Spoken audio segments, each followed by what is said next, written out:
Welcome to the Immigrant Take with Jess and Jem, your weekly rendition of being an immigrant here in Van City, looking at different perspectives of what it means to be a part of this beautiful community.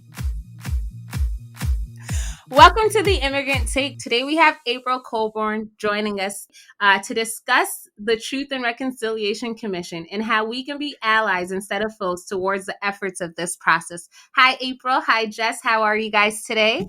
I'm great. Thank you. Happy to be here. I'm doing good. It's almost the weekend. How are you? I'm doing well too. Looking forward to the weekend as well. So this week we celebrated our first National Truth and Reconciliation Day. April has come today to help us learn more in and about that. But first, why don't we get to know April a little bit more? April, you want to tell us a bit about yourself? Sure. My name's April Colbourne. My maiden name is Doc Stater. I'm originally from Fort Erie, Ontario. I am First Nations, Haudenosaunee of the Oneida Nation. I'm Bear Clan, and I currently live in Mississauga. I have 4 beautiful kids and a lovely husband, and just trying to, like everybody else, trying to get through the pandemic. 100% trying to get through the pandemic. Right. Everybody's on that. What can you tell us about Truth and Reconciliation Commission? The Truth and Reconciliation Commission was actually established in response to the residential school system. For many Canadians, they are aware. For many Canadians, they're not aware of the Canadian history and how that has affected Indigenous peoples. The residential school system was created by the Canadian government with the sole purpose to, quote unquote, get rid of the Indian in the child and to assimilate Indigenous children into white mainstream Canadian society. So the residential schools ran in Canada, across Canada, in every province for just over 100 years. Throughout that time, approximately 150,000 Indigenous children attended the schools. And their intent and their purpose was to assimilate the Indigenous child. And in doing so, they stripped us of culture, language, cultural practices, and tore kids away from their families. And so the Truth and Reconciliation Commission was established to finally recognize kind of what the Canadian government had created in the residential school system and what this system truly did to Indigenous children and families across the nation. The purpose of the Truth and Reconciliation Commission was to really tell the truth for Indigenous families and children and survivors, to tell their story and to speak their truth of what they endured when they went to these schools, with the hopes that there would be healing, and then in the next phase to reconcile between Canada and Indigenous peoples and to eventually move forward. So one of the goals of the Truth and Reconciliation Commission was to really acknowledge the experiences that the Indigenous children went throughout the years that they spent at the school, and to truly understand the impacts that it has had on not only the children, the survivors, but their families, and then in turn the generational trauma that has kind of transcended to present day, to my generation. The hopes is that it would promote awareness and public education for Canadians so that they could understand and learn about the Indian residential school system and the impacts that it's had on Indigenous people and their families. What are some of those residual consequences these schools have had on the Indigenous people? Personally, I've experienced the intergenerational trauma. My grandmother was a residential school survivor, and on my maternal side and my mom's side, my grandmother was the one that had gone to a residential school, and on my paternal side, my father's father, my grandfather, didn't go to a residential school. So it was eye-opening and gave me a different perspective and a better understanding of really that intergenerational trauma and what it looks like on both sides. For my grandmother to experience that and the impacts of the person that she became as a result of what she experienced there and how that affected my mother's, my aunts, and then in turn my generation, myself, my cousins.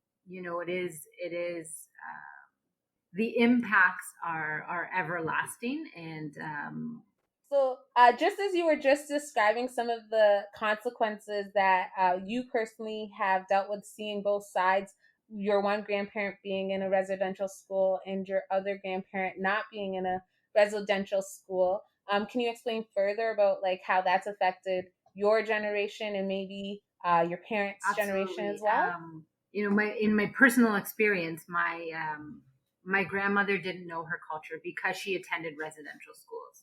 She wasn't aware of the ceremonies, of the cultural practices.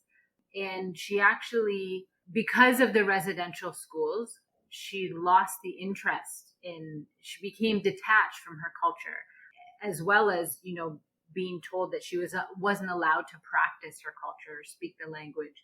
And on the flip side of that, my grandfather didn't go to a residential school. And so my father and my aunt, they went to Longhouse. They practiced their ceremonies. They were part of their culture because they had that opportunity and that learning from my grandfather and my father's family because they didn't go to residential school.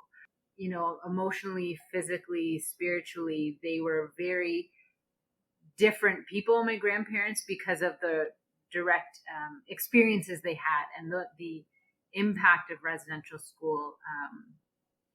Those effects are still felt today. Yeah. So I remember, like, just say from my experience, the first time I experienced Indigenous culture is like when we met and we became friends. You used to take me and my brothers out to the Friendship Center where we got to partake in some of those ceremonies and the like. So I know for many other immigrants, like since moving to Vancouver, actually something that always resonates with me is like how different the experience is for the lifestyle we had here in Fort Erie to what I encountered when I went out to Vancouver. Like the way the Indigenous people are treated there as opposed to how they're treated in Fort Erie, let's say, because I can't speak about all of Ontario, right? It's very different. Like the culture is more celebrated. Like there's more things for people to like engage in and celebrate rather than to, let's say, stereotype and stigmatize. Do you feel like that's something? What do you feel about that? Let's say. I was born and raised in Fort Erie, and there is historically there is a very large Indigenous population there. As a part of the War of 1812, the Indigenous people were soldiers in that war. They fought alongside the soldiers. So there is some historical aspect to how many Indigenous people reside in Fort Erie and in that surrounding area. So the culture is known there.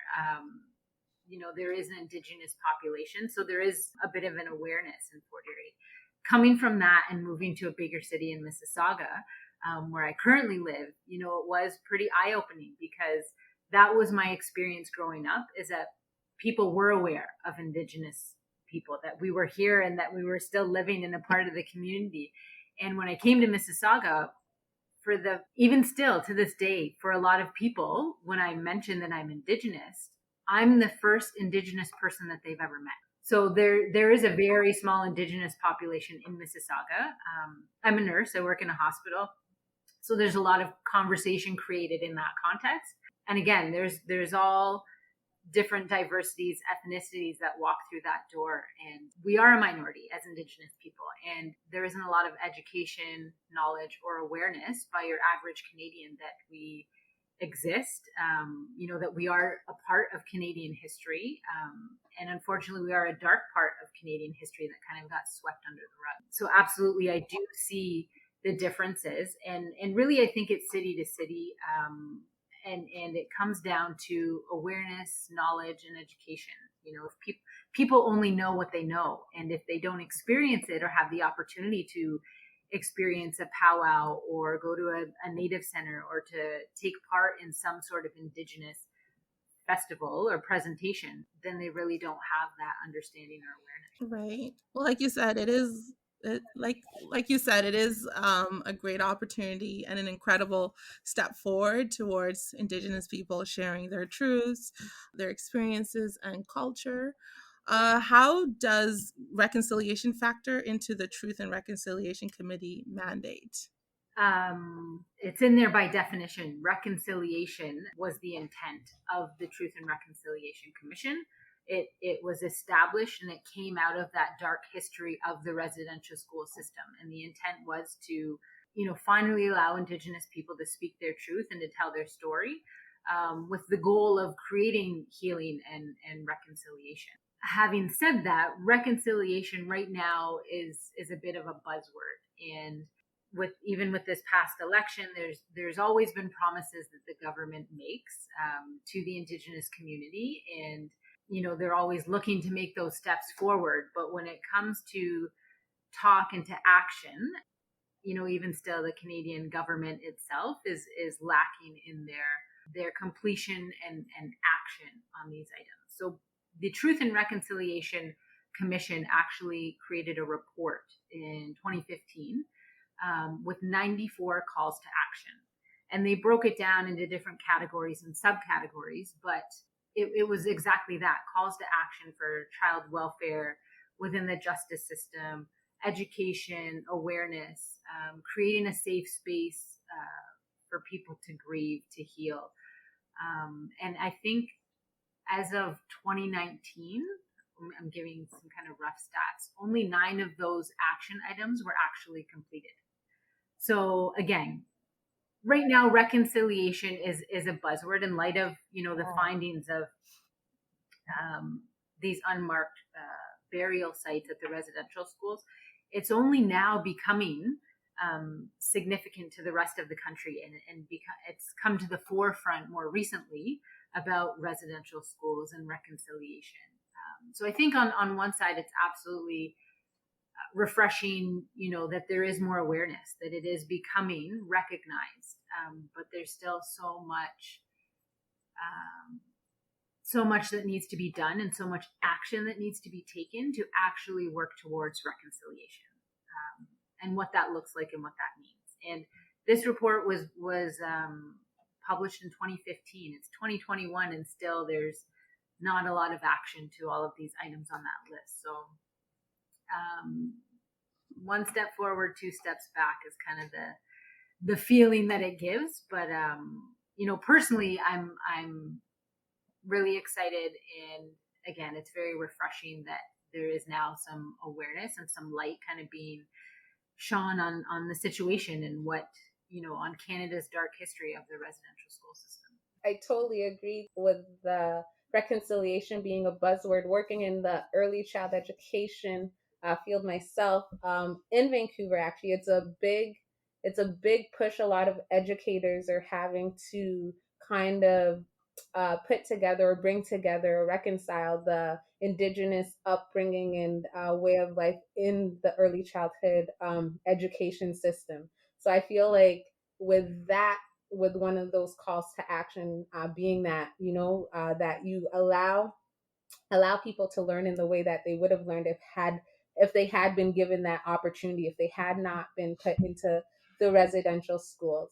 So I totally understand or see that point of view of at least that awareness is being created. Do you feel like making this national holiday, September 30th, the Truth and Reconciliation Day, do you think that's also a step in the right directions and at least getting that awareness out for these calls to actions to come to pass? I think it's a great step in terms of acknowledgement. Like for so long, even residential school survivors and their families, unmarked graves that have been found is not new news.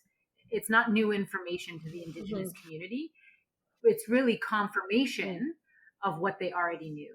People that the people that went there and experienced these atrocities and the abuse and the suffering, they saw their schoolmates go missing and never come back one day without any explanation. And so unfortunately, that's not an uncommon story.